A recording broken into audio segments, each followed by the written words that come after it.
Hey everyone, thanks for joining me. So this is the finale of my build of the Matchbox A-34 Comet Mark 1. This is the box that the kit came in. As you can see, it was the Revell repop. I just wanted to show you something from the box before I show you the finished build, just to give you just a little bit of an idea what I did with the base basically. So I'll just show you that and then we'll have a look at the finished build. So as you know by now, with Matchbox you get a little diode base. Unfortunately, with a lot of the bases, the vehicles don't actually fit too well. You know, they fit too high or something. They don't fit flush with the actual base. And this was a bit of a problem with this one, so I decided to do something with the base as opposed to using it straight from the box.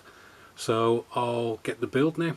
So here it is, guys. I'm calling it a day on this build. Basically the tank was painted in AK's olive drab British Armour 1944-45. Once that was on, I gave it a wash of just like a pin wash all over, with black pastel in water and a bit of washing up liquid. And once that was dry, I just wiped it off so it just stayed in the recesses. Once that was dry, I basically got some of the olive drab again and lightened it with some yellow and just tried to highlight some of the centres of the panels on the tank. I think I mentioned before the gun mantlet that was created by myself, that canvas, and all it is a bit of tissue paper with PVA and water dabbed onto it so that it conforms to the gun mantlet itself.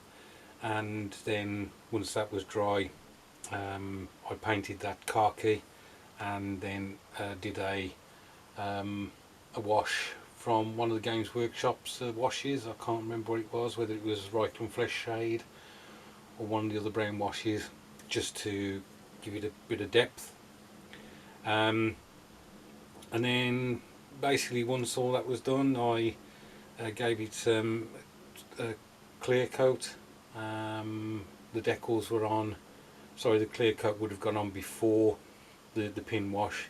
The decals would have gone on, then the decals would have been protected by another clear coat, gloss varnish, then the pin wash, sorry.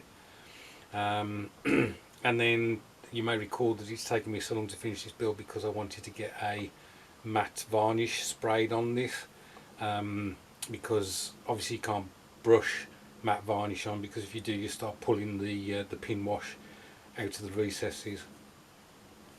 So I managed to get that done last week, I think it was. And then the base is the base that I've just shown you, and it's just been smothered in Vallejo's crushed grass, but that makes the diode very dark green and just looks like you know, if you imagine mushing peas or something like that. It wasn't quite the effect I was looking for, so unfortunately I've forgotten what colours I've used on the base, but I think it was a mix of Games Workshop's browns and so on, and just highlighting some of the grass tufts, just to give it an impression of like foliage that you would find on the downs or somewhere like that, just to move away from the green that the crushed grass produced. And as I say, unfortunately I forgot what colours I used, because initially I was doing the base and finished the base, but when I put the tank on I found that it was still sitting in places too high. It didn't look right. The road wheels would have dipped into locations where the tank was traversing a dip in the diode, and so I had to apply more crushed grass.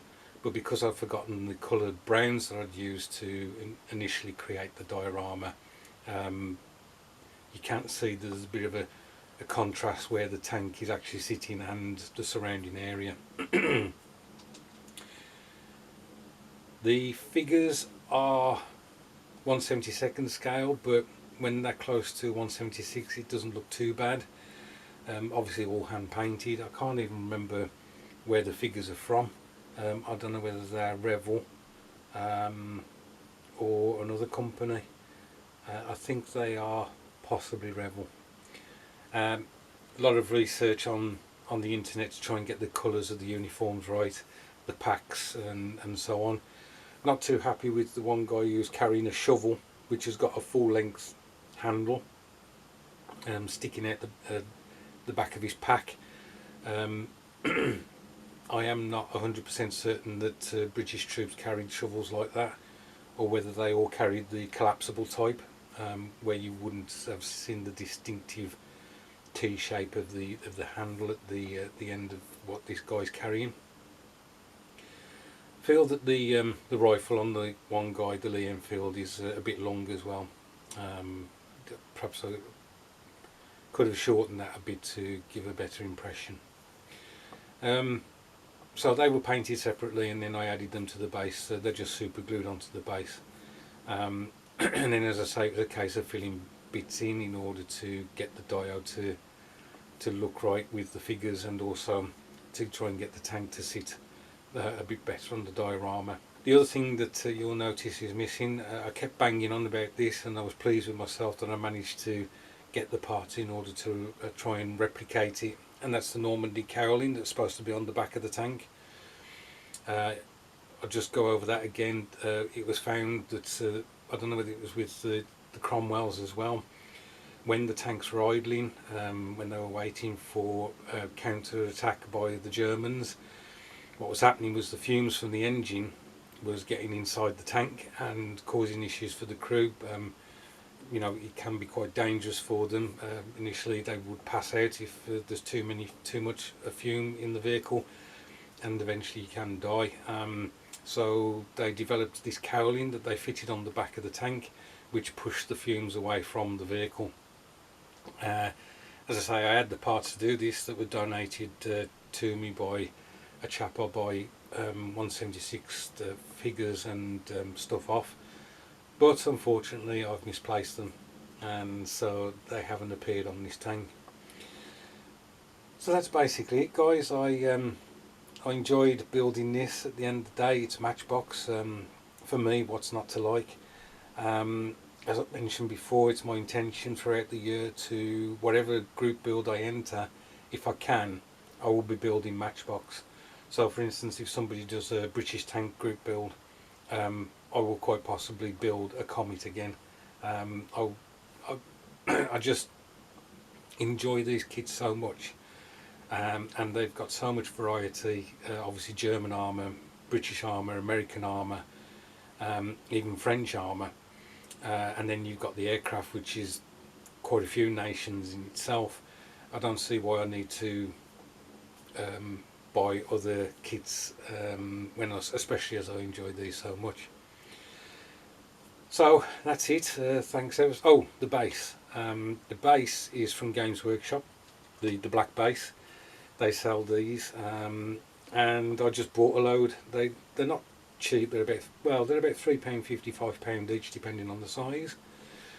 But I think they're a good base to sit the Dio on. That was, as you can imagine, everything was sprayed black. Once I'd finished doing all the foliage for the actual Dio, then I just went round the black base with a black paint and tidied it up to make it look a bit better.